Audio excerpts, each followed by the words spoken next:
Hey guys, so today I have another video game ranking video, and this one is going to be on my top 30 favorite games that I played on my channel that originally released in 2016.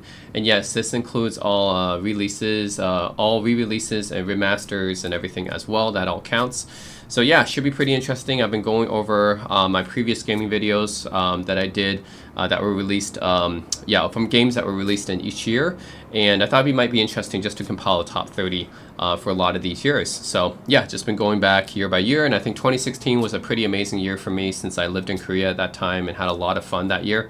And played a lot of games that year as well, since I kind of was just staying at home kind of during the nighttime and working at night, and during the off hours and the weekends sometimes I would just I would just be gaming, at like 4 a.m. or 5 a.m. in the morning. So this should be a pretty interesting video. These are just going to be on my top 30 favorite games that originally came out that year, and this is going to be on my own personal opinion. Of course, it's all subjective, and I've done thousands of gaming videos on my channel, so it should be pretty interesting. So yeah, stay tuned guys.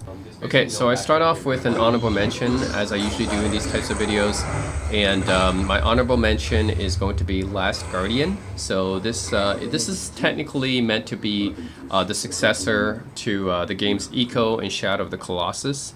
And both of those games were very highly praised, especially Shadow of the Colossus. Many consider one of the best games of that generation, just in terms of the whole artistic vibe of that game, and the world and everything, and the exploration. And Last Guardian is I guess sort of like that, but also different as well, because like compared to Shadow of the Colossus, it's not going to focus on defeating these giant behemoths and monsters and stuff. This focuses more on the relationship between this young boy and this giant creature that you see with him, who is kind of like, I don't know how to describe him, kind of like a dog, but also kind of like a monster and a beast at the same time, and also kind of like a giant rodent. Yeah. But basically this game focuses on solving some puzzles and stuff in this what am I doing jumping around?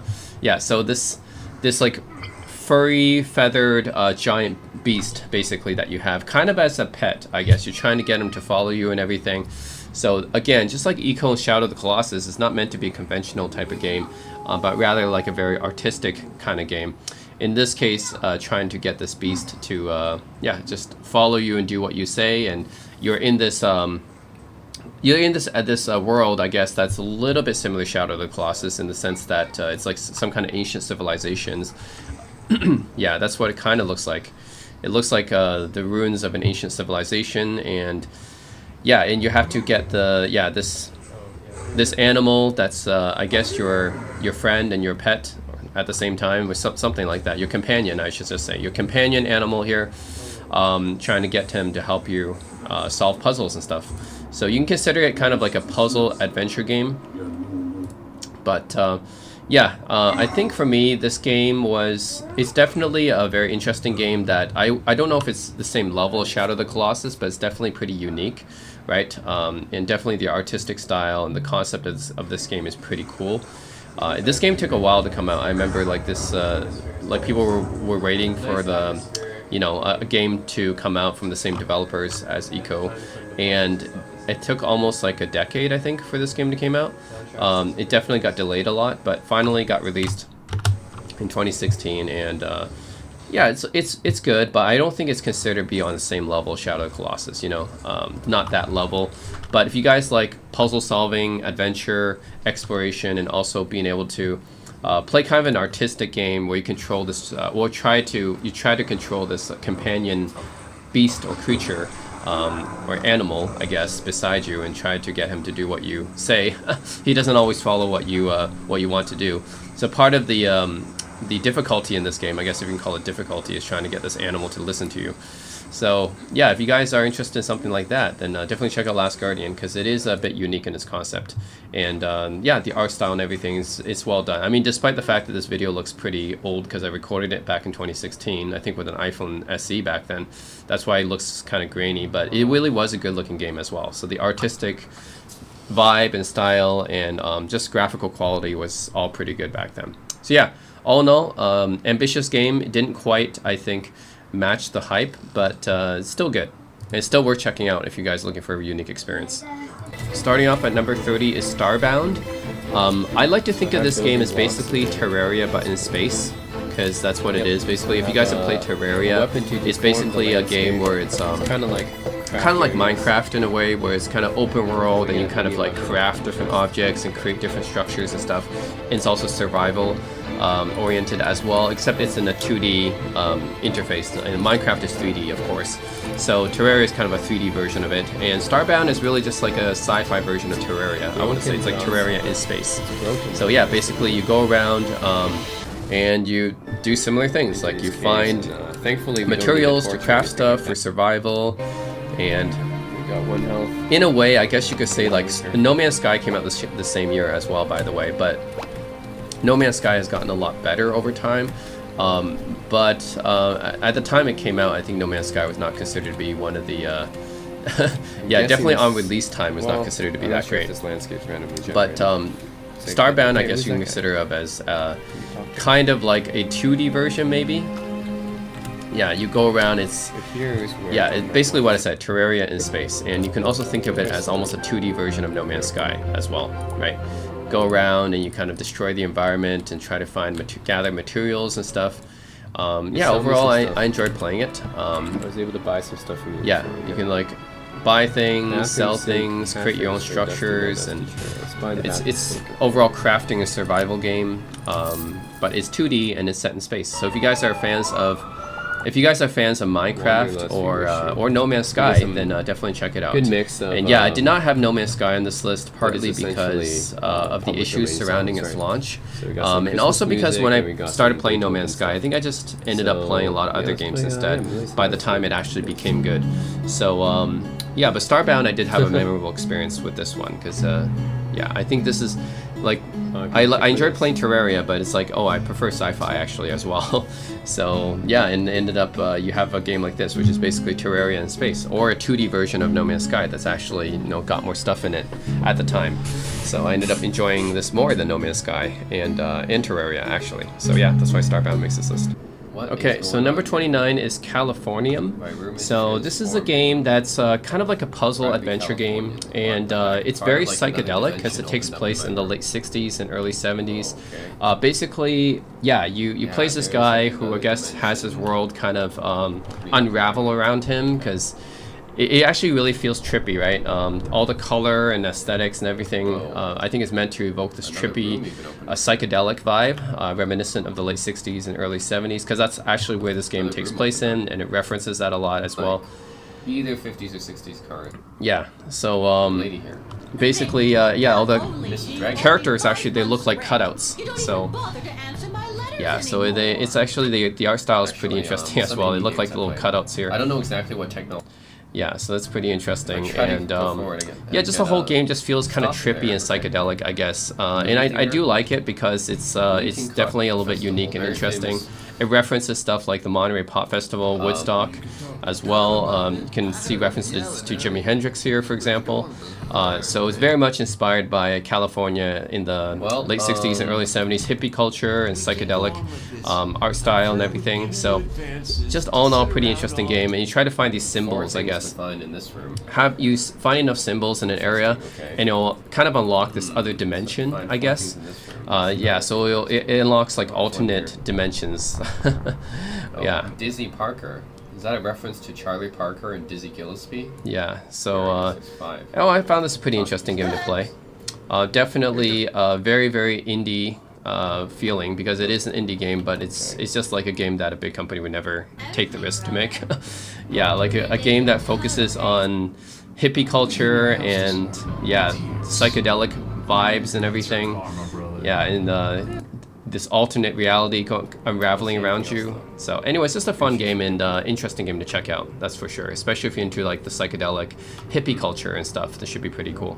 Number 28 is Pony Island. It's a game I've talked a few times in my weirdest video games I played video because it is definitely another unique indie game for sure. First of all, ostensibly when you start playing this game, it feels just like a basic game where you control this unicorn and you just jump over these things. It seems pretty simple and innocuous, but then later on you find out that there's this malicious AI presence inside of this computer, and making it hard for you to beat the game and stuff.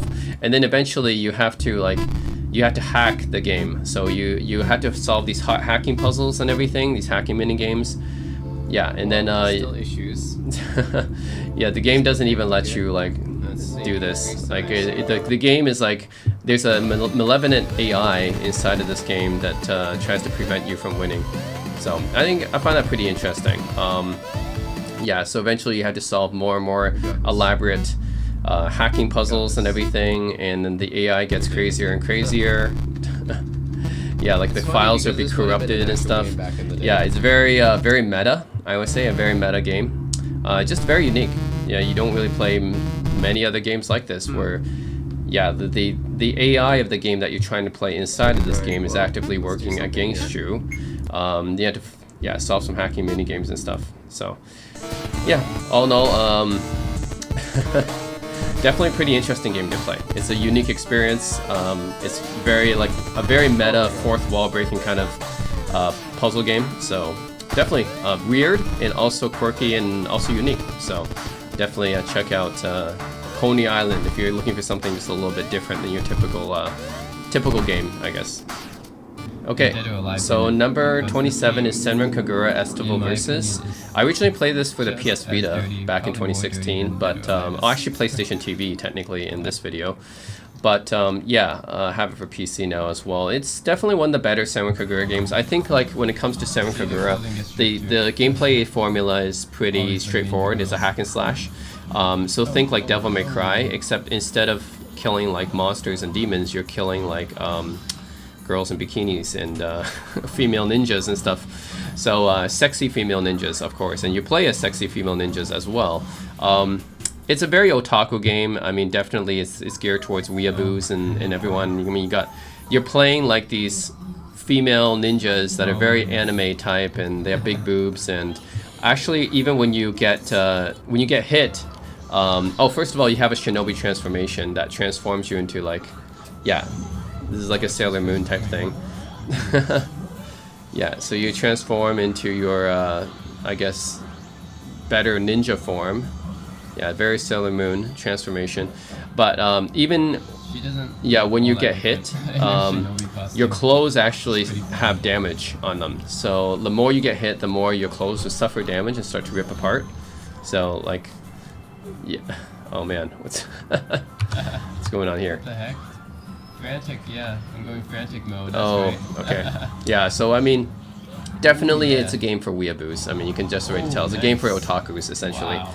Otakus and weeaboos will love this game because it's very much so geared towards that. So it's essentially an otaku weeaboo hack and slash. And Estival Versus is definitely one of the better ones, I think. I played Burst Renewal. I played Shinobi Versus as well. I think Estival Versus is definitely one of my favorites, one of the better Senran Kagura. I mean, they're all fairly similar, but just the fact that you have more characters to choose from, and yeah, just a little bit polished gameplay and everything, more transformations and stuff, more characters to transform into. Yeah, as an otaku and weeaboo myself, I can probably be authoritative on that Estival Versus. If you're into Senran Kagura and want to check this out, Estival Versus should be one of the ones that you should check out the most. It's just it's one out of the Senran Kagura games. I know they're all kind of like similar, but I think Estival Versus is one of the better ones for me. It's just more characters and more transformations and gameplay and stuff, and it's a little bit expanded. Okay, so 26 is Deus Ex Mankind Divided, and this is the sequel to Deus Ex Human Revolution. However, I have to say this, Mankind Divided is definitely not as good as Human Revolution, and I think it was disappointing to not just me but a lot of people as well. I mean, you still play as the same character, Adam Jensen, right here, and he's in the futuristic Prague, I guess, in Czech Republic, which is a nice setting, and I like that you can actually take the subway and go to different areas of Prague in this one. But I miss the fact that in Human Revolution you can explore more environments and more locales. So like, yeah, Mankind Divided pretty much is only focused on Prague, which is a great city. But the thing is, I visited Prague myself, right? I know how it's a beautiful city. Having a cyberpunk version of it is pretty cool. But yeah, it would be nice if like Human Revolution, they had more areas. Like I know Human Revolution had a bunch of different areas. You had Detroit and you had Shanghai, right? You had a few other areas as well. Like you get to explore a lot of different areas in Human Revolution, but yeah, it just feel like Mankind Divided, you kind of take a step back. It's like a step backwards. Sure, the graphics and stuff look pretty good, but yeah, I just find like the gameplay and everything, yeah, it just didn't suck me in as much as Human Revolution did. Human Revolution is one of my favorite Western RPGs. I had it pretty high on my list. But yeah, I just feel like Mankind Divided just didn't give me the same feeling that Human Revolution did. Still a solid game. I mean, it's still good enough to make my list here. Still solid, but just not like an all-time Western RPG like this, like Human Revolution is basically. But still fun. If you're a fan of cyberpunk games, definitely still check it out. You know, you still gotta, and then the hacking mini games are here as well. Yeah, if you're a fan of cyberpunk games, Deus Ex was kind of one of the OG cyberpunk RPGs, I would say. System Shock, Deus Ex, Anachronox, these are kind of OG cyberpunk RPGs before Cyberpunk 2077 came out, right? So, yeah, it's still a solid game, just not as good as Human Revolution. Ooh. And I think that's why, to this day, Deus Ex still hasn't got a proper sequel. Like, you had Mankind Divided, but then after Mankind Divided, there was never another sequel, and it's probably because Mankind Divided was kind of disappointing, I would say. Eidos is the one that, that made up Deus Ex, so I think it was a little bit financially disappointing for them. That's probably why they didn't make another one, unfortunately. And we are still waiting for another new Deus Ex game to come out. Now, it's been almost 10 years. Okay, so number 25 is Earth Defense Force 4.1. I know the naming for Earth Defense Force, it's really kind of messed up because like 2 and 3 were for the Vita, so like most people don't even know about the Vita versions. So like technically, like for people who don't know about that, they just think Earth Defense Force 2025 was the original. The remastered version of Earth Defense Force 2025 is called 4.1, which is this one. I know it's very, very confusing, and 2 and 3 were for the Vita only, so like most people probably don't even know about those. And those were actually not even original games either. So yeah, it's confusing. But 4.1 is actually a remastered version of the original Earth Defense Force 2025. But it's still fun to play. You know, this is one of those games where you can just, it doesn't require, I would say, doesn't require too much skill or anything or too much thinking. It's just fun to play with friends. You choose a class and then you just kill aliens. That's really what you do. All you do in this game is you walk around, shoot aliens. Giant insects, more like, yeah. Mostly giant insects, but definitely you'll also see other aliens and robots and stuff as well. But that's basically the premise of this game, and I think it works. Like I like playing this with my friends. It's basic and simple, but it's still fun, right? Just fighting all these giant insects, and yeah, just choosing a class, and that's really all you do. I mean, simple but fun, I would say. This type of gameplay. In split screen co-op and everything, so that's really if it was just single player, I don't think it would be kind of boring for a single player, but just playing with friends makes this all the more fun, right? So anyways, I think it's just a good time with friends. That's what I think about this. It's simple, easy to play, easy to pick up and play, really. Yeah, all you do is just choose a class and you just shoot at aliens, giant robots and giant insects and stuff. Yeah, nothing more to it than that. But it works and it's effective. Okay, so number 24 is XCOM 2. So this is the sequel to a 2012 reboot of the XCOM series called XCOM Enemy Unknown and XCOM Enemy Within, which is kind of a standalone expansion. So yeah, this is all these games are actually pretty highly acclaimed. The original XCOM series was highly acclaimed as well, and when I think of the original, it's also called Enemy Unknown, but UFO Defense is probably the better name for it. yeah, and XCOM UFO Defense, which came out for DOS in the 90s, and Terror from the Deep, I played that as well. There are a couple of other ones released in the 90s, but all in all, XCOM is at its heart a tactical strategy game, and has a lot of fans. You know, like it can get pretty complex and deep and pretty rewarding to play. So I know XCOM has a lot of fans. Those are guys into sci-fi and into tactical strategy games. Definitely would like to check out XCOM. It's really one of the OGs of this genre. It's like, yeah, and XCOM 2, it pretty much just expands upon Enemy Unknown, right? So you can like, yeah, you have all the like similar gameplay aspects and just expands upon it. So if you like XCOM Enemy Unknown, you'll like this game as well. There's some base management. You can recruit soldiers, you can equip them, you know, you can research different weapons and stuff. Yeah, there's a lot you can do in this game to manage your force, and then you just send them into combat, and you have really tactical combat fighting against aliens. So that's really what it's about. And yeah, the whole XCOM series, I would say, is really like kind of like the OG tactical strategy games. Like if you look at some of the OG ones like Shadowrun or XCOM, right? So these go way back to the 90s. Like these days, you have so many tactical games, right? You have like Gears Tactics, Metal Slug Tactics, Marvel Midnight Suns, Phoenix Point, which is kind of the spiritual successor to the XCOM series in a way. All those were really influenced by XCOM a lot. So yeah, XCOM 2, one of the best in the series, I'd say. Xenonauts is another one that's heavily influenced by XCOM. Yeah, a lot of games are influenced by XCOM. But XCOM 2 is definitely, if you're looking for a tactical game with you know, squad management and everything, a sci-fi setting, then definitely XCOM is one to pick up, and XCOM 2 is, yeah, probably one of the best to pick up in this genre. So yeah, XCOM 2, what can I say? It's an all-time great tactical strategy game. With well, I should say it's a combination of different genres: tactical, strategy, management. Yeah, and it's really, really good. So those of you guys who are into those genres, definitely check it out. It's a classic. Okay, 23, Battlefield 1. I think I've talked about this before. It's probably my favorite Battlefield game. I know, like, Battlefield 2, Battlefield 3, Battlefield 4, these are all great games. Bad Company 2, yeah. I understand, like, there's a lot of great Battlefield games, but for me, one kind of stands out because it's World War I. And just when you see, like, these kind of first-person shooter games, usually they're focused on World War II, right?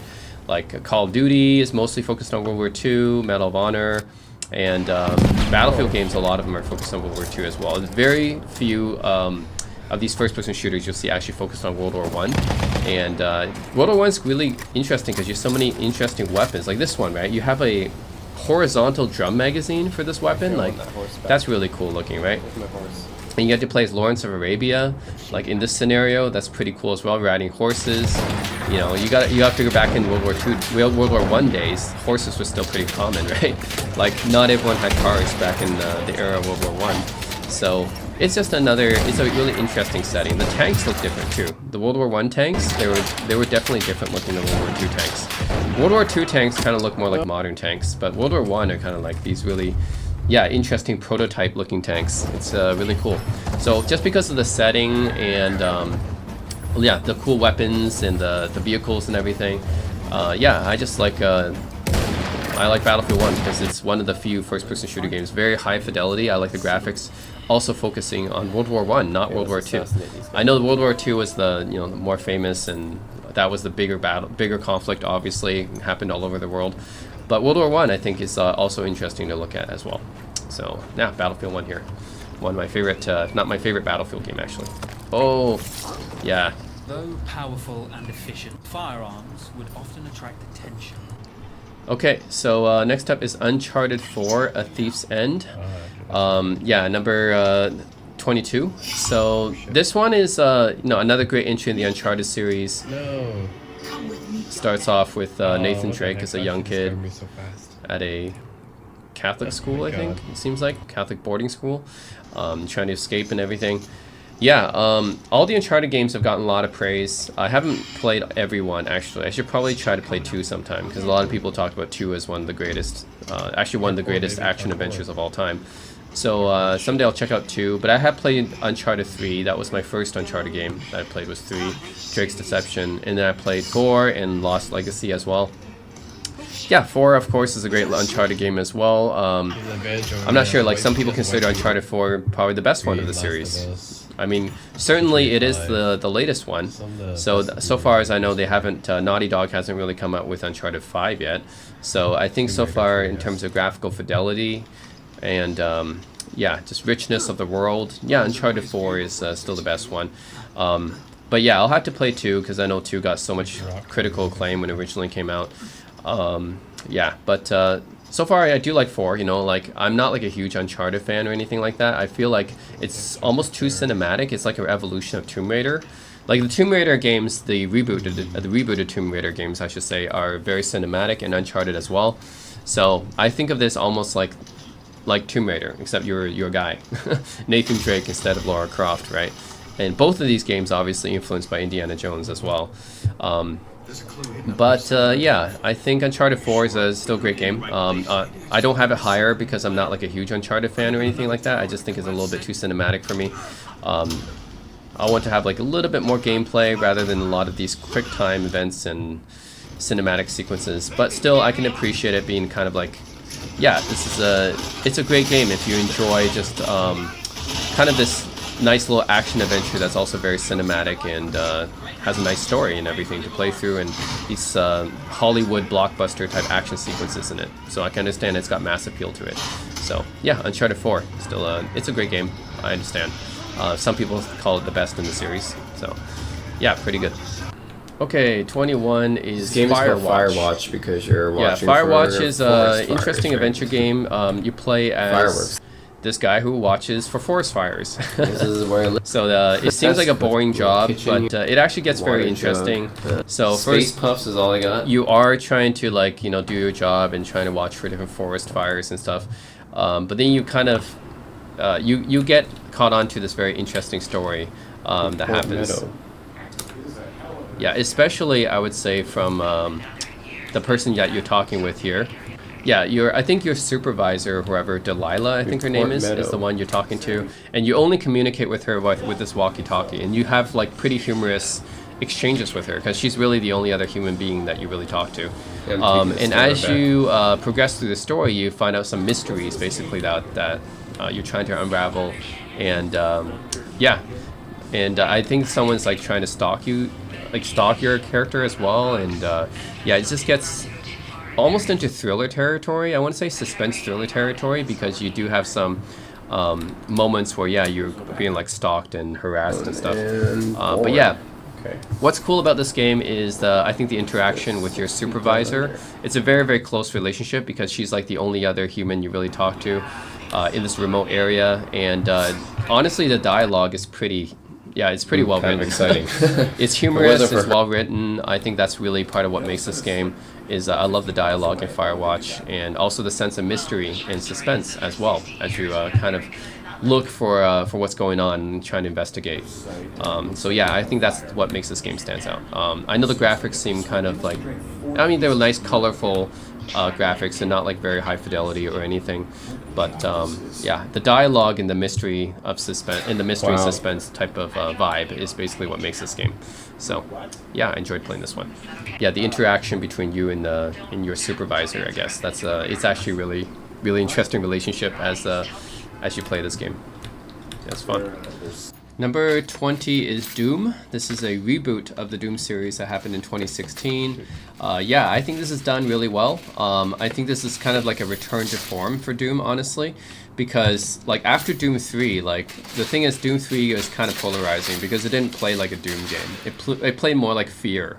It was more like a horror FPS game than it was a classic Doom game. So I think after Doom 3, people were really expecting like a more classic type of Doom experience, like fast-paced and not so much into the horror aspect, but more into just like fighting demons basically and mowing them down. So that's really what Doom is about. And yeah, honestly, Doom 2016 gets that vibe down pretty well. I think it's that classic first-person shooter experience like from the 90s. Yeah, it's very fast-paced. All about killing people, killing stuff. I'm playing the multiplayer, I think, in this video, but multiplayer is actually pretty fun too for Doom 2016. But yeah, I think Doom 2016, the reboot, is a nice return to form. Yeah, I think most people who play 2016 are like, yeah, this is this is what Doom, you know, this is Doom coming back. You know, this is what it really should have been. So people who were disappointed with Doom 3 probably, I think, were satisfied with Doom 2016. Yeah, it's back to the fast-paced action in kind of these more wider open areas where you can kind of mow down demons and stuff. And that's what Doom is really about at its core, right? So, yeah, I think Doom 2016 is a pretty fun game. I mean, I don't think it's like my favorite Doom game. I think Doom Eternal is still a little bit better. I think I preferred Eternal more, but 2016 was definitely a step in the right direction for the franchise, for sure. It's still a very solid Doom game. Yeah, still, I think a lot of people still enjoy playing this one the most. It's a classic. The multiplayer experience is actually pretty good as well. Ooh, look at that. Yeah, just killing demons, that's what it's about. Okay, so number 19 is Titanfall 2. Yeah, this is a game that I talked about in my favorite FPS games video as well. Basically, I just think this game is done pretty well. I mean, a lot of people like Titanfall 2, and I think that, yeah, unfortunately, a lot of people are still waiting for a sequel. We still haven't gotten Titanfall 3 yet, but Titanfall 2 is done really well. It's a first-person shooter, but also kind of like, how do I explain this? This is like Crysis combined with MechWarrior, basically. Yeah, I think it's the best way I can describe Titanfall 2. I didn't actually play the original Titanfall, so Titanfall 2 is the only Titanfall I played, but I really enjoyed it. It's almost like you're in this area, beautiful graphics and nature scenery, so that part reminds me of like Far Cry or Crysis. But then you have this other part of the gameplay where you pilot a giant mech, and then piloting a giant mech feels very natural. Like the controls are not too different or anything. It feels almost just like you're, yeah, it just feels like it's an extension of who you are originally, right? When you're piloting a mech, it's almost like the gameplay's not so different, and controls are still very comfortable. So it's not like some other mech games where, you know, it feels like you're doing something totally different. In this game, it feels like you're just in almost like a powered suit, right? But you still got your regular weapon and everything, but just you're in a mech now. So, yeah, just like it's almost like power armor, you know? Power armor, it's like you got more bulk and everything, but the gameplay and controls are still like very, very easy to get into. It's pretty similar, so it's easy to just transition into the mech, I guess. So, in a way, yeah, I think this is it's just well done. It's almost like you're playing, yeah, like I said, Crysis combined with MechWarrior, really. And I do like the fact that going into a mech doesn't really change controls too much. It's very natural. So it's natural to play as a mech, and it's as natural to play, yeah, just as a regular soldier. So I think they nailed that controlling scheme really well. So yeah, Titanfall 2, one of my favorite first-person shooter games. Yeah, maybe EA will make a sequel someday. Who knows? Okay, so number 18 is Valkyr Chronicles Remastered.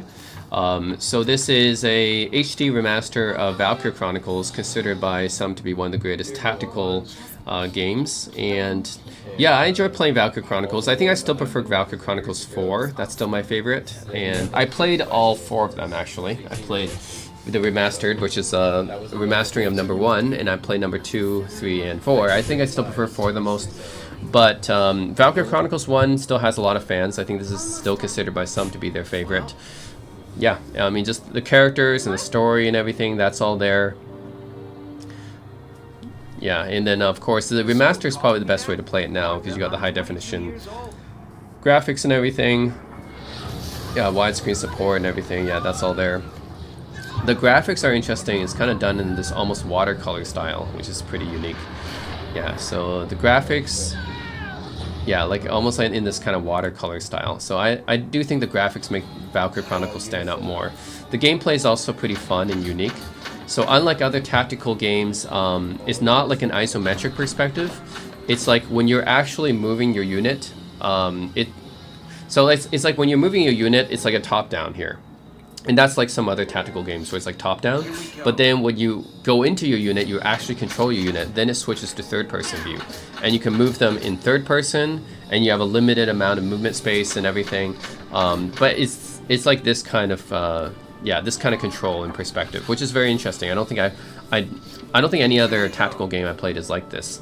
Yeah, most tactical games are like isometric or top-down. This one is like top-down, but then it zooms in into third person. when you actually control the character. And the setting is actually like an actual war, right? In the middle of an actual war here. It's not like some of the other tactical games where I feel like, especially with JRPGs, right? When it comes to JRPGs, like a lot of it's like some anime, political stuff going on, you know. No, this game is definitely, you got political stuff, but it's more like you feel more serious because you're in the middle of a war, right? So it's the opposite of something like Disgaea, which I think Disgaea is totally like totally very lighthearted and anime style. But that's another tactical game. But this one is definitely a little bit more serious and focused more on the middle of the war aspect. So you feel like you're in the middle of an actual war. So yeah, I like Valkyria Chronicles Remastered. I still like 4 a little bit better, but I appreciate the original game, and the original game's still very good as well, of course, when it comes to the story and the characters and everything. And the combats, yeah, the combat style is pretty much similar between all Valkyria Chronicles games. So yeah, I think definitely worth checking out. For those of you guys into tactical games, yeah, check out Valkyria Chronicles. I think definitely, for me, is one of my favorite tactical franchises. Oh no. Okay, so number 17, Fire Emblem Fates Birthright. So Fire Emblem Fates, I think, like most people, I have a bit of a mixed response towards it because honestly, this came out after Awakening, and Awakening was pretty much my favorite Fire Emblem game, to be honest. I mean, a lot of great Fire Emblem games, but I think Awakening's still my favorite, and it really was the Fire Emblem game that kind of revitalized Fire Emblem, because I think Fire Emblem sales were going down, and Awakening was the one that actually, you know, brought the series back up and sold a lot and everything, kind of revived the entire series. Fates had a lot to follow up on because of that, and honestly didn't quite live up to Awakening, just because I felt like the character, I mean the story about like having to choose a side and everything. Birthright is actually the easier of the two, Conquest is harder, and then Revelation is like combining both of them together, plus adding like extra, actually it's an extra scenario where you don't choose either of the sides. So yeah, yeah, I played Birthright and Revelation. I did not play Conquest, actually. I guess Conquest is the more tougher one out of them. But I played, yeah, Birthright and Revelation. I think that, yeah, the whole premise of choosing a side and everything is interesting, like a way of splitting the games up, like in Pokemon or something. But because of that, I think it's also not quite as cohesive as a result. I know Revelation is technically the one that you would, if you want to get both, kind of want to get both sides, then you choose Revelation, but it's not quite cohesive of a story as Awakening was. And the characters, honestly, I did not bond with the characters as much either. Yeah, I mean, the story is still good, and the characters are still, like, you know, nice and everything, and still fun playing it. Classic Fire Emblem combat, it's pretty much similar to Awakening, honestly, right? The battle, conquest and everything, I mean the combat and everything is similar to Awakening, but just I didn't feel the story or characters were as strong as those in the Awakening. Awakening had really memorable characters and a really memorable story. I don't think that Fates really matched up to that. Just my opinion. Still a good game though. I mean, I still have to have it on my list because I still enjoy playing it. Just it wasn't the level of Awakening, right? It's kind of like how Mankind Divided, you know, it can't reach up to Human Revolution. Well, still good, just they can't match up to one of the all-timers. And that's yeah, it's hard to match up to an all-timer game like that, right? Okay, so number 16, Final Fantasy X Remaster. There's actually a few Final Fantasy games that got remastered and released on PC in 2016. So yeah, I do count re-releases and remasters, right? So in 2016, yeah, I think Final Fantasy 9, 10, and 10-2 all got released on the PC. Out of these three, I mean, technically Final Fantasy 9 would actually, I think, is a really, really good game, but I'm going to pick 10 here. I know 10 is a fan favorite. I actually did not play the original 10 because it was on PS2, and I did not own a PS2. But everyone talked about 10. You know, Final Fantasy X is one of the most popular and famous. I think after 7, 10 is like the most popular and famous out of them. So, of course, it gets a lot of hype. A lot of people talk about it. Tidus and Yuna, right? And unfortunately, yeah, I didn't actually get to play it back then, but when I played it the remaster on PC, yeah, it's a very good Final Fantasy game. I can say it's probably a top 5 Final Fantasy game for me, but not necessarily the first. Like, a lot of people have it as their GOAT. I do not have it as my GOAT Final Fantasy game. I don't think I put it even above 7. but I wouldn't put it above 6 or either. I think 6 is probably best, or 9. Actually, technically, I think 9 might be even better than 10. But I understand 10 is still a top 5 Final Fantasy game, and you can't deny it. It's just hugely influential. When it came out for the PS2 originally, the graphics, the cinematics, and everything were just top notch.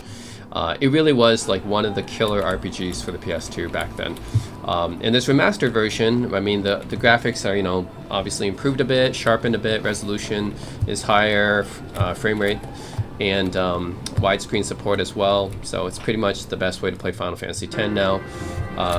Yeah, I think it's a very, very good Final Fantasy game. You know, very memorable characters and story and everything. Just not one of my top Final Fantasy games, but it's still a top 5 for me, you know. Yeah, I don't think I would put it in my top 3, but a lot of people have Final Fantasy X in their top 3, I guess. And yeah, it's a very, very popular game. What can I say? Probably the second most popular Final Fantasy after 7. And yeah, it is an all-time great, so I had to put it up here. Wasn't I not supposed to? Guess I kind of overreacted. Oh man, the voice acting. Oh no. Oh man. I was overconfident. Okay, so number 15 is Tales of Berseria. Probably one of my favorite Tales games. I think this one stands out because of the fact that the main character is, well, she's not really like a traditional hero type. She's almost like an anti-hero. And I think that makes this one a bit more interesting because it's like most JRPGs, right? The main characters is like goody two-shoes type, or, you know, he's like a typical do-gooder type. But in this one, like, yeah, I think her name is Velvet. Yeah, she's like not your typical hero type, actually. She's actually kind of more of an anti-hero, like kind of a vengeful anti-hero, I would say. So that makes the character pretty interesting to play. So I think Tales of Berseria definitely stands out to me more. Yeah, so yeah, I think this one is pretty interesting, definitely to pick up. I think one of my top 5 Tales games. Yeah, so I think the main character, I think the reason why she's more of an anti-hero, yeah, because her brother basically got killed, and also part of her arm got mutated into like a demon's arm. So yeah, the story is definitely a bit on the darker side, I would say, compared to most Tales games, and that also makes this this entry kind of stand out a bit more. It definitely is a bit more dramatic and impactful, emotionally impactful, I would say. So you feel like why the character is so vengeful, I guess. So yeah, definitely it stands out to me. Unlike other Tales games, it's not really that lighthearted. It's definitely more on the darker side, and the main character is more of an anti-hero. Yeah, that means that this Tales game is oh, plus it has a classic Tales gameplay as well, right? So I think it's just the story and the characters makes this one stand out more for me.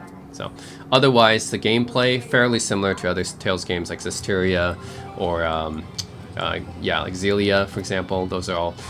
Once you played one Tales game, you can kind of get used to the combat. It's like a semi-real-time combat system. But for me, what makes Berseria stand out is the characters in the story. It's definitely more darker than usual. So definitely check it out. If you're into like anime-style JRPGs, yeah, definitely. Tales game should be up there. Yeah, and plus Velvet, man, she looks so badass. Like, she has like freaking, like, look at that armor, right? Yeah. She doesn't look like a typical goody two-shoes hero type character, that's for sure. Oh my god! Okay, number 14 is Dead or Alive Extreme 3, which originally I think I played in Japanese. I actually got it imported from Japan because it was never released in Western countries officially.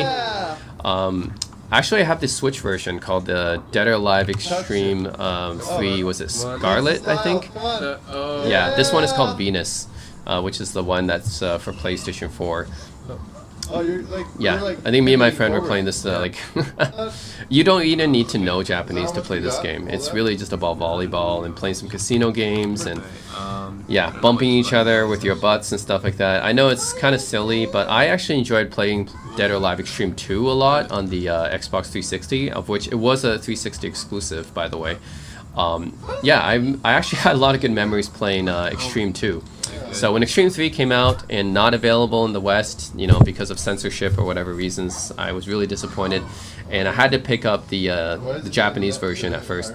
So yeah, even though this one's like Japanese, I was still like playing it. Damn, hit her. I took her out. Yeah, but even though now that was just actually like English versions. You can play. You can just import the English version from Asia, because there is English versions released in Asia. Usually the Hong Kong or yeah, I think the Hong Kong version should have it. So whatever version was released in Hong Kong, you can definitely pick that one up, and it has English and stuff in it.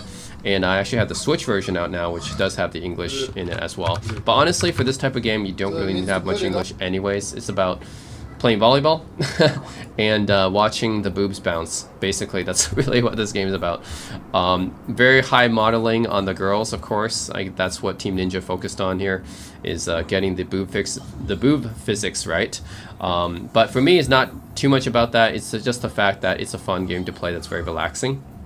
So that's the reason why I play DOA Extreme 2 a lot. It's just, it was a relaxing game to play.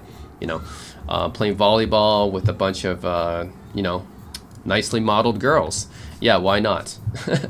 Why not? Oh, this one's called Fortune. Yeah, okay. I got I think, which one's called Venus? There was another one called Venus. Maybe it's been for the PS Vita. There's one for PS Vita as well. Yeah, but anyways, you don't really need to know much English to play this one anyways, but there is an English version out now. So anyways, for me, it was just kind of a nice, fun game to kind of chill with, to play. Yeah, very, very cozy game, I'd say, and kind of makes me relaxed when I play this kind of game. She's a pretty powerful girl. Oh, that's the tie climbing my bikini. Oh. I think my bikini's coming loose. Oh my God. What to do? This was recorded like, that's good. yeah, 9 years ago. There's some new. Number 13 is Stardew Valley, and I know that this is kind of low, like relatively speaking, considering how many people love this game. But for me, like, I was never like too much into the Harvest Moon Story of Seasons stuff. So yeah, like, yeah, I'm not like a huge fan of Harvest Moon and Story of Seasons. I play definitely a lot of the games that's part of those series, but it's just this type of game takes so much time, effort, and commitment.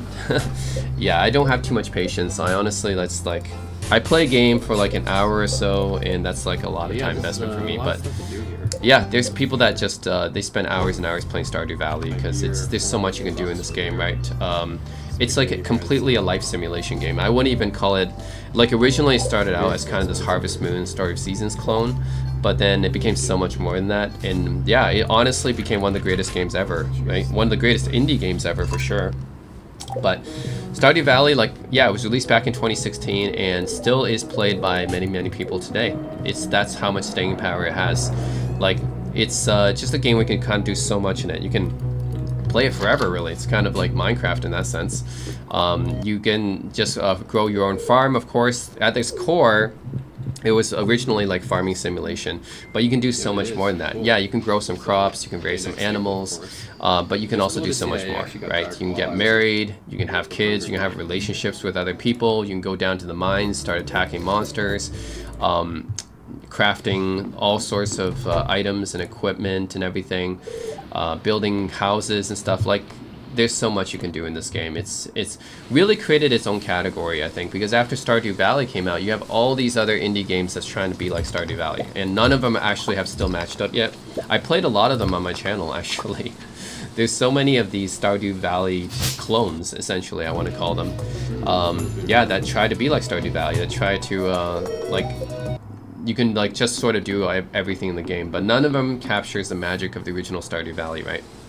So yeah, I know it's considered one of the greatest games, one of the greatest indie games of all time. Probably this is a low ranking considering that, but for me, I'm not like the type of person to invest hundreds of hours into a video game, so I cannot. Yeah, well, unless it's like, you know, there's some exceptions like StarCraft and Far Cry, which I did put a lot of hours into. But that's because I played with friends. If I'm just playing by myself, I don't tend to invest that much time into a game. But yeah, I understand why people love this game so much. There's so much you can do in it. So yeah, it has to be on this list, albeit not as high as where some other people might put it. Okay, so number 12 is Watch Dogs 2. I feel like I'm just driving. And Watch Dogs 2 is probably one of my favorite open world games because, in my favorite of the Watch Dogs series, I played Legion as well. And, yeah, it wasn't I didn't get the same amount of enjoyment as I got from 2. And it's partly because at the time I was living in Korea and I was really missing living in San Francisco, because I had lived in San Francisco for a couple of years before that. And Watch Dogs 2 probably has the most detailed recreation of San Francisco I've seen in a video game so far. Like, I can even find where I used to live in San Francisco in this game. And that's pretty incredible. Combine that with the fact that, yeah, it's all open world exploration, and you play as this hacker guy who can like kind of like just do all kinds of stuff. Right? He can make phones blow up. He can control drones and stuff. He can just do all sorts of stuff in this game. And yeah, like you can see with this app here, right? With this phone app, you can hack devices and everything, control like different remote vehicles. Yeah, that part of it appeals to me as well, right? I'm kind of an IT electronics guy, so I love seeing that. Yeah, I can just get people to randomly wire money into my bank account. Man, that's definitely illegal. And I can just make these like, I don't know how this happens mechanically, but I can make these like pipes blow up from under the ground. Like, how do I do that? I don't know, but he can do that. So yeah, it's basically the setting. You're in like probably the best recreation of San Francisco I've ever seen in a video game. Combine that with pretty solid graphics and the fact that you can hack around with different electronics and stuff. And yeah, to me this is a great game. Watch Dogs 2, one of my favorite open world games. And every time I want to go back to San Francisco, I can just play this game. It's honestly like the recreation is just that good. Like man, I remember I just play this game and I would just driving around. Yeah, just driving around, just seeing what they recreated, really. So for me, it's kind of a personal thing as well, right? Because I lived in San Francisco before. I just love to see the recreation of the city in this game. Just done very well. Not just San Francisco, the area surrounding San Francisco is all recreated as well. South Bay is recreated, Sausalito is recreated, like Treasure Island, like yeah, it's pretty amazing. East Bay, right? Oakland, yeah, it's pretty amazing. Okay, number 11, BioShock Remastered. So this is part of the re-release of BioShock 2, and Infinite, and BioShock 1 and 2 got a remaster essentially. Yeah, this came out I think for PC back in 2016 as part of that collection. And what can I say? The first time I played BioShock, it instantly became one of my favorite first-person games. BioShock Infinite is technically my favorite out of them all, but the original BioShock, yeah, I remember when I first played this, it was an experience, man, because this game is kind of like the spiritual successor to System Shock. System Shock 2, like that's also one of my favorite first-person kind of sci-fi RPG games. And yeah, BioShock is very interesting because it's like it takes place in underwater, like completely underwater in this underwater town or city called Rapture. And yeah, there's like basically all kinds of ghouls and mutated people in this city, and the whole style of this thing, this hacking minigames like this as well, very cyberpunk. Yeah, it has like a bit of a cyberpunk vibe to it, even though it's not technically cyberpunk. BioShock is not a linear game, which means you might have to backtrack sometimes. But I love the setting being completely underwater and all the yeah, the vibe of this game is like you're set in like the 1920s or something like that. Everything feels like it's from the 1920s and also underwater. So it's just kind of a very unique aesthetic. Yeah, I love that aesthetic of BioShock.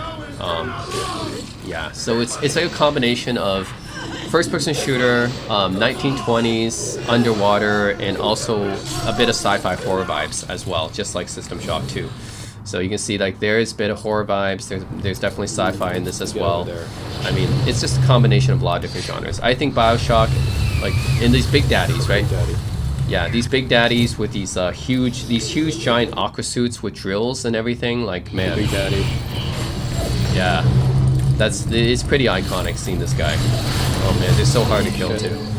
So yeah, it's everything kind of makes BioShock an all-time great first-person shooter, an all-time great, I guess you can consider it sort of RPG-like. I don't think it's as RPG-like as System Shock is, but yeah, there's definitely RPG elements in it, but it is definitely an all-time great first-person shooter game. And the remastered version is probably the best way to check it out. So yeah, BioShock Original Remastered. 2 is not quite as good as 1. So 2 Remastered is good too, but not quite as good as the first one. So, yeah. Alright, so number 10 is Marvel vs. Capcom 3. I should say Ultimate Marvel vs. Capcom 3, because yeah, this is the one that I guess contains basically all the characters here. Yeah, I loved playing this fighting game with my friends. I think what's great about this one is, of course, it's a crossover fighting game between Marvel and Capcom characters. And yeah, you have a lot of cool characters represented here, and just loved their move sets and everything. And I love the fact that you can just kind of pick up and play. It's like not very hard to play this one, so it's like, I guess it has a competitive fighting scene as well, especially Marvel vs. Capcom 2. But Marvel vs. Capcom 3, I mean, yeah, normally you can do combinations, right, to get the right attacks going. But there's also a simple mode where you can kind of pull off these special attacks more often as well. Just so that you can get, yeah, I guess flashier fights and stuff, and quicker fights as well. I guess someone might say it's more for casuals, but hey, yeah, I'm not a competitive fighting person anyways. It's just fun to play this with friends. All the different Marvel characters and everything, and all the moves and stuff. I remember spamming moves against my friend here. So it's a fun game to play. I think I haven't really played too much of the first two Marvel vs. Capcom games. I think 3 is the one I played the most. I also played Marvel vs. Capcom Infinite, but that one I didn't like quite as much. I just like the gameplay and the characters in 3 more, I would say.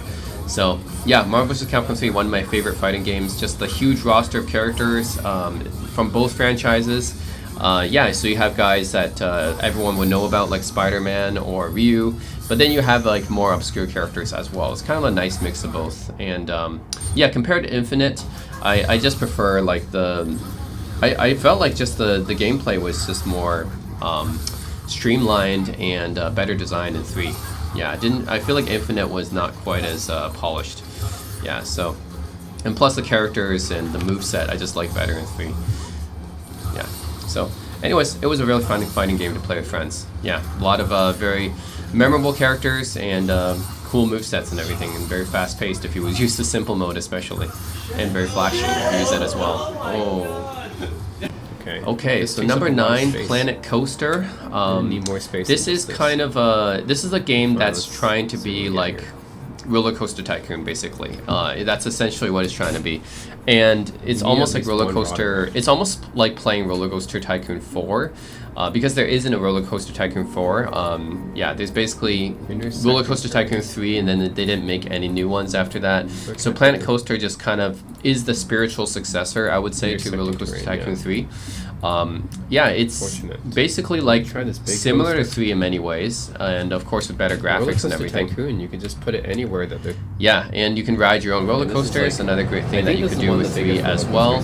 Now, I'm not going to say it's the exact same as Roller Coaster Tycoon, because there's definitely, I would say, some of the charm of Roller Coaster Tycoon is kind of missing here, but still a very, very good, yeah, very, very good simulation game, you know.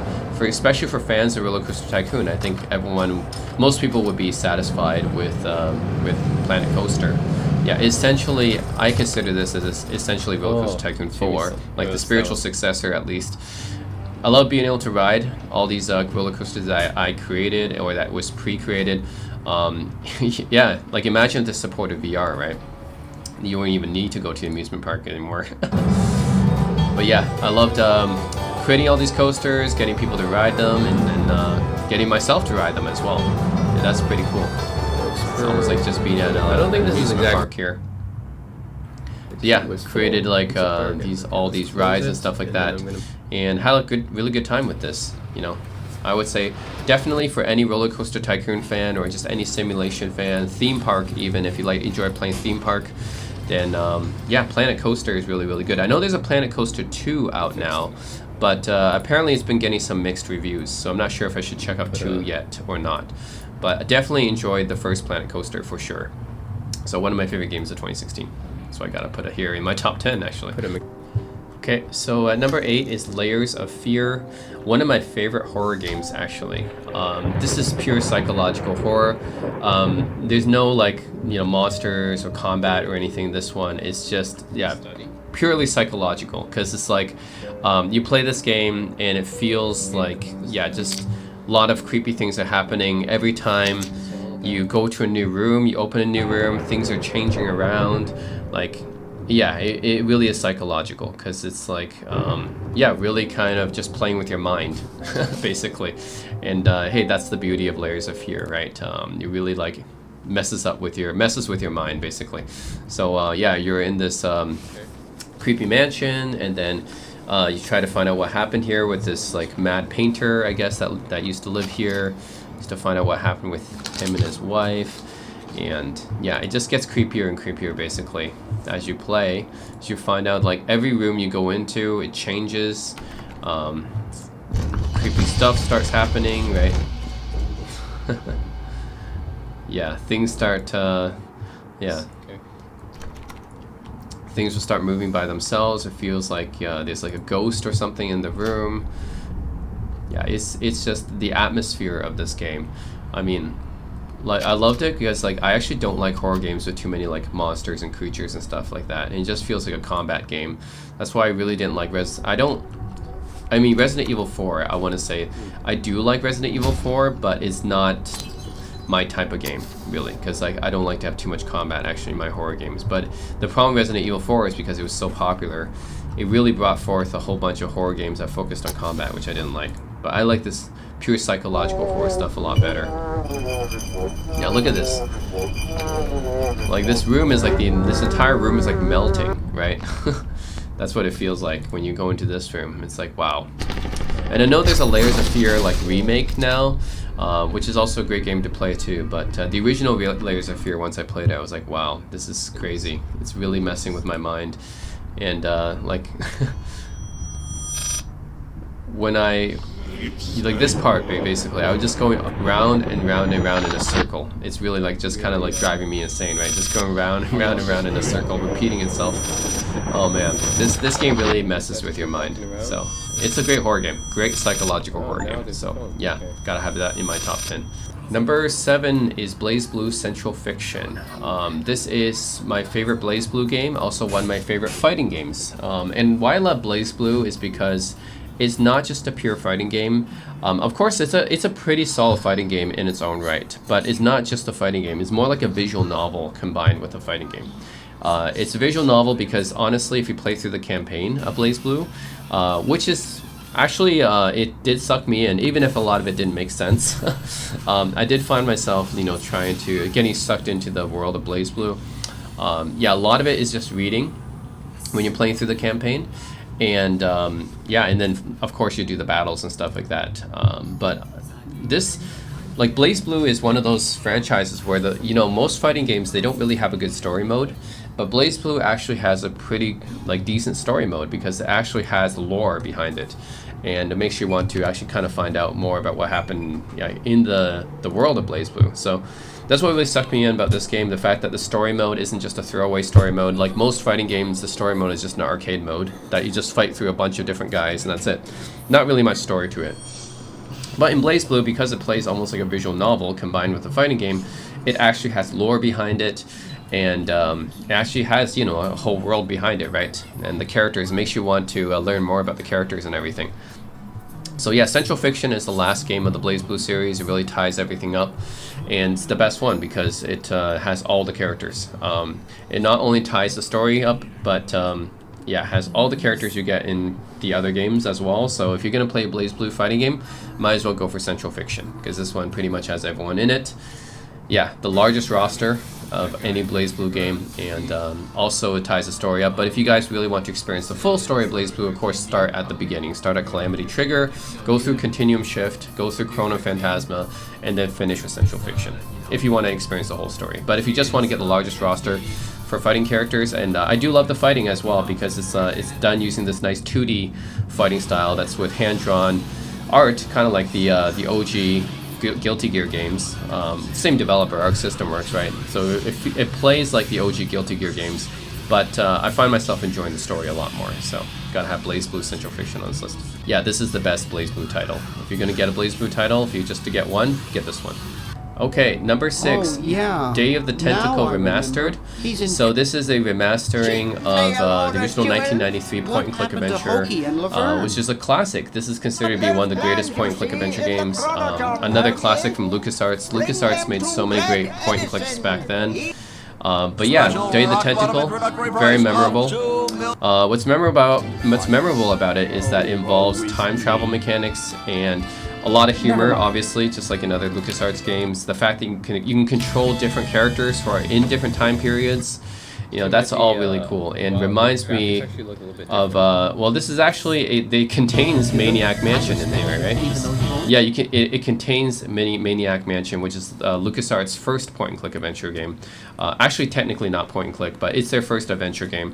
So it's funny that Day of the Tentacle contains a copy of Maniac Mansion, and Day of the Tentacle is the sequel to Maniac Mansion, so it makes sense, right? But yeah, this remastered version is probably the best way to play it now, and I highly recommend it to anyone who likes point-and-click adventures. Day of the Tentacle is just a classic, one of my favorites. Classic LucasArts humor and gameplay, and you get to control 3 very distinct characters in distinct time periods and everything, with a time travel mechanic and everything. So yeah, what can I say? It's an all-time great point-and-click adventure, and the remastered version is probably the best way to play it now. It's widescreen, higher resolution, runs on modern computers well. Yeah, why not? So if you're interested in point-and-clicks and yeah, classic LucasArts style, then definitely pick it up. Alright, so number 5 is Duelist. So this game, I put a lot of time into it. I could probably put like more than 50 hours into this game at least. Yeah, I ended up playing this game a lot, and it's a free-to-play card game. It's like a digital collectible card game, but it's also different than other digital card games like Hearthstone or Magic the Gathering Online, because yeah, instead of just having cards, like, you know, playing cards against people, you actually manifest these cards as actual creatures on a tactical grid.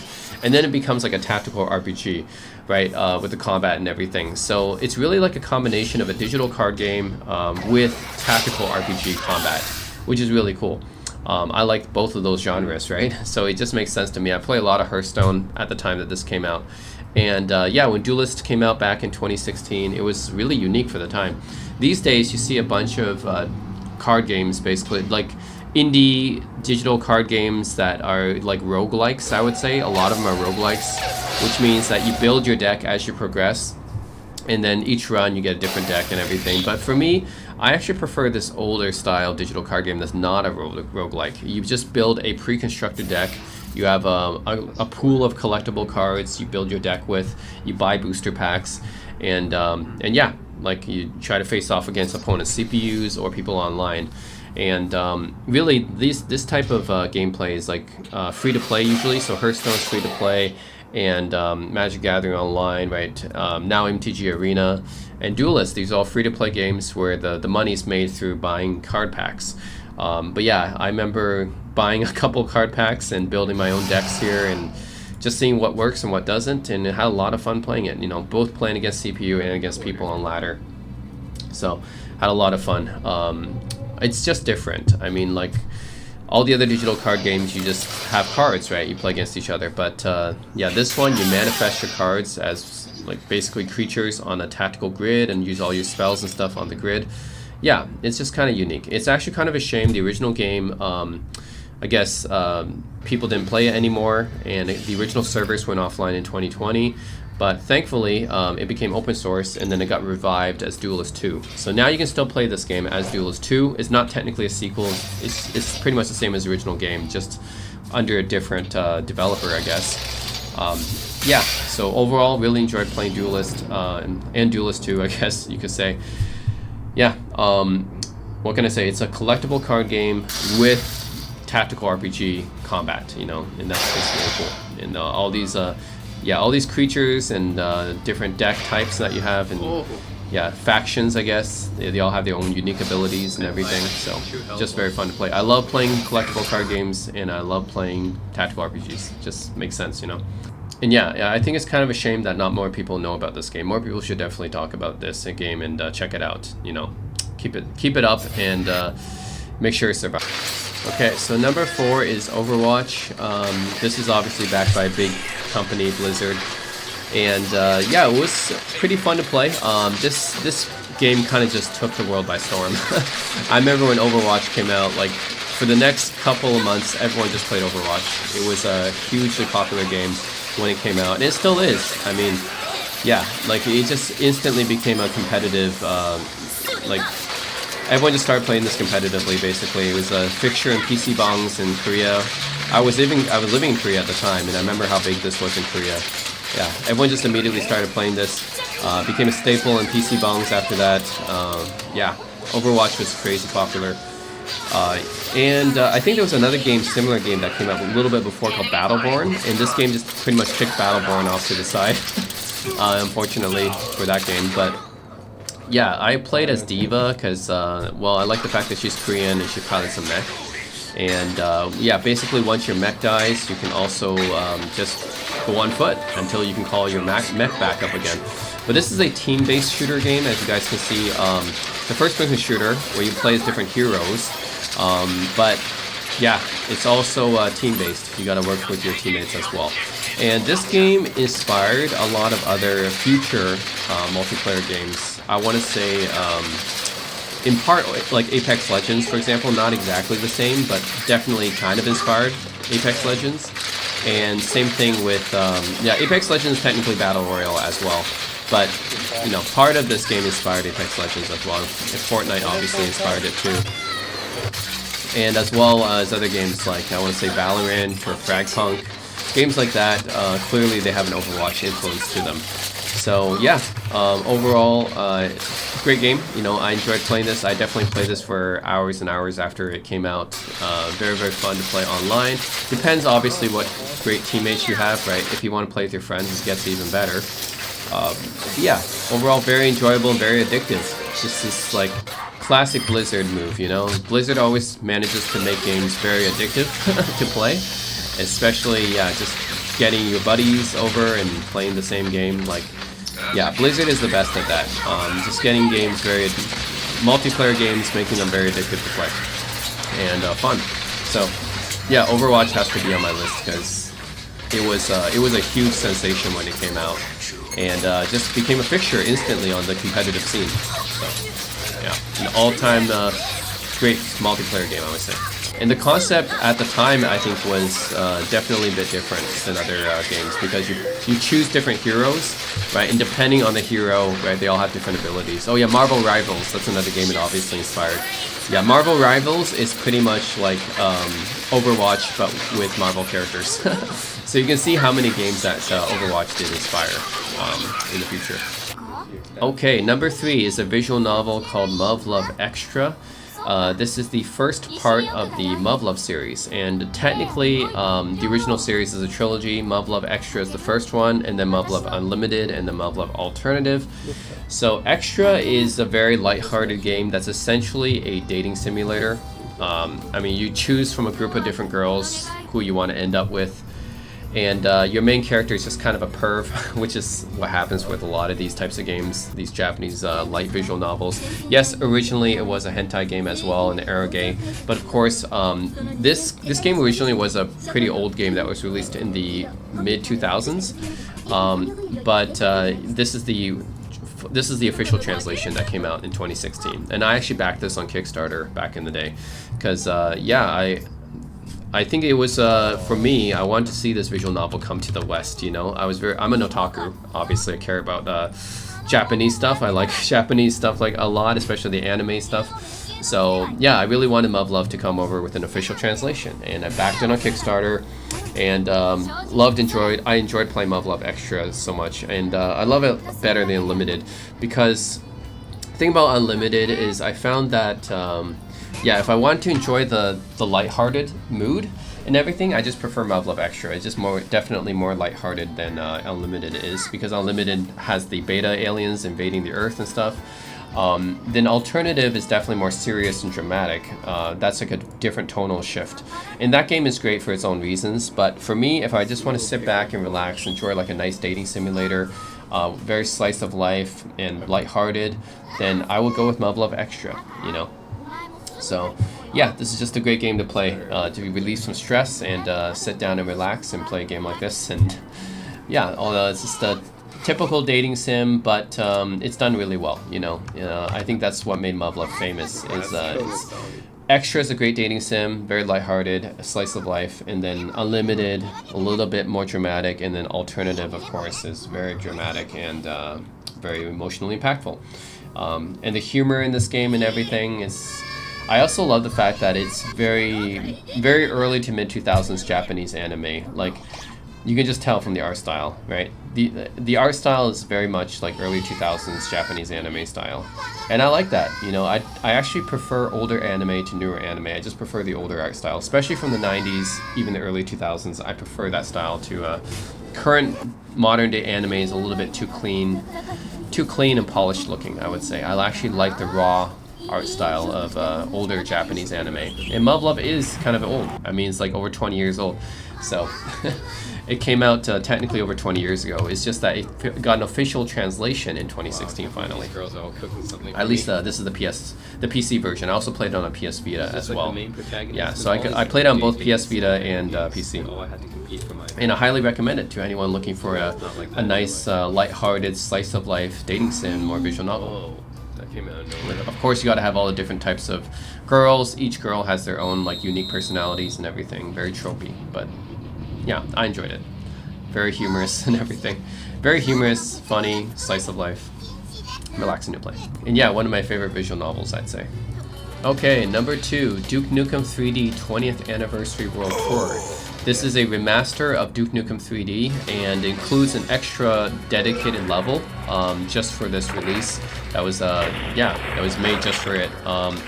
So this one is, yeah, I would say almost the definitive way of playing Duke Nukem 3D now. I mean, it's missing some of the officially licensed expansion packs like Duke Caribbean, Life's a Beach. It's missing that. Duke It Out and Duke DC and Nuclear Winter. It's missing some of the officially licensed expansion packs that the Megaton edition had. Other than that, it's probably the best way to play Duke Nukem 3D. And actually, it's the only way because you can't even buy the Megaton edition anymore. So I actually bought both. I like the Megaton edition as well because it does have those extra expansion packs, but yeah, 20th Anniversary World Tour is still very, very good, of course. This is originally a 3D Realms game, one of the most famous first-person shooter games of its era, and very, very popular, one of my favorite first-person shooter games ever. And yeah, this new adaptation ups the graphics, enhances the resolution, widescreen support, controller support, adds in the Plutonium pack, which is that extra 4th level, also adds in a new dedicated episode just for this release. And on top of that, it adds in the ability to switch between the old graphics and the new graphics. Like the new graphics is not just enhancing the resolution. I think they actually changed the engine a bit as well, so it's not exactly the build engine anymore. The build engine was the original engine for Duke 3D, but it's not the build engine anymore. I think they used a new engine for the remaster. So you can actually toggle between the two. You can clearly see the difference actually, especially in the lighting effects. Yeah, the newer engine definitely has different lighting effects and everything. Overall, just enhances everything. So yeah, but it's nice to get the option if you like the old build engine graphics, then you can switch to that engine as well. Plus, you get the new episode, right? This is the new episode that was especially made for Duke Nukem 3D 20th Anniversary, and it's okay. I wouldn't say it's like, you know, not gonna revolutionize anyone's opinion about this game, but it was already a great game, obviously. And you added an extra new level, great. John St. John, the original voice actor, came to record some new lines and everything. And yeah, overall, just it's a great re-release and a great remaster of Duke Nukem 3D. I only wish that they put in the extra expansion packs from Megaton Edition. Unfortunately, they didn't, so it's not a perfect remaster or re-release. But hey, it's still very, very good, you know? So I gotta put it high on my list here. I love Duke Nukem 3D, one of my favorite FPS games ever, and still a very good remaster, you know? Yeah, it would be nice if they had those extra expansion packs, but other than that, I can't really say much bad about it. It's a good remaster. So, anyways, if you guys like Duke Nukem 3D, this is pretty much the best way to experience it. And yeah, just like the original. Yeah, very interactive, and you can play multiplayer and everything. A lot of cool weapons like the Shrink Ray, Expand Ray, and everything. Yeah, overall, just a great game. Great first-person shooter. Very fun. I think I'm playing with Dukebots here. This is like their version of the AI Duke Nukem. Yeah, still very, very fun to play, even though multiplayer and everything. Oh man. Okay, so my number one game of 2016 is Valhalla, Cyberpunk Bartender Action. Oh man, I haven't said enough about this game. I love this game so much, and it's unfortunate that it still hasn't gotten an official sequel yet. I've been waiting for that sequel, Nirvana, for such a long time, but I think the devs just couldn't. Yeah, they had some internal issues and stuff. It's too bad. This is such a great game for many reasons. Like, first of all, I played this first on the Vita, I believe, and then later on PC. But it's basically almost like a visual novel, but it's got a little bit more gameplay to it, because, well, you're mostly talking, you're playing as this bartender, you're in this cyberpunk environment, and you're talking to people mostly, but you also got to be a bartender, so you had to mix drinks and stuff, and you got to remember what people ordered and everything. So there is a bit more gameplay than your typical visual novel. But I just love the setting, the environment, the characters that you talk to. They're all very memorable. They all have their own like memorable stories and personalities. Yeah, just the whole vibe of this game. I love it. I love cyberpunk vibe, right? So this game definitely has a very yeah, it's a very immersive cyberpunk vibe, because you talk to people in this city called Glitch City. Yeah, you talk to people in Glitch City, and you get to learn more about them and everything, and yeah, it's just makes you more immersed, because it really feels like you're in there, right? Jill is the main character. Lilith.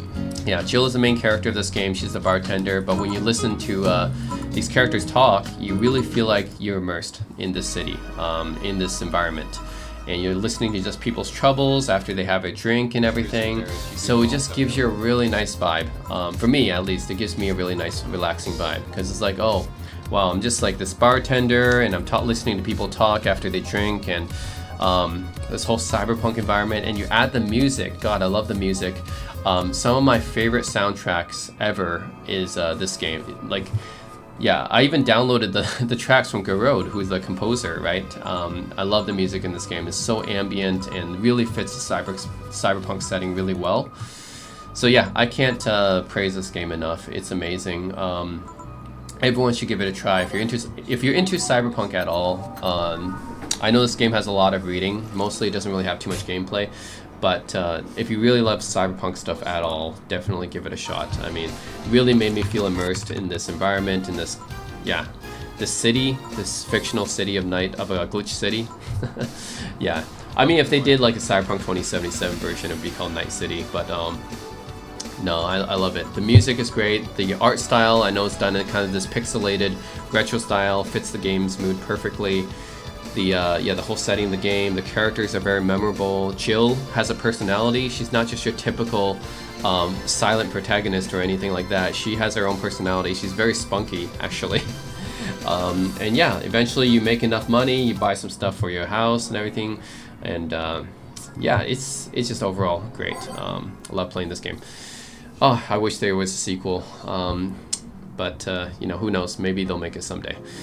Anyways, that's it, guys. That's my top 30 games that originally came out in 2016 that I played on my channel. So, hope you guys enjoy these kind of videos, and yeah, that's it. Let me know what you guys think of my list. As always, thanks for watching. Oh man, I love this. This soundtrack is so good.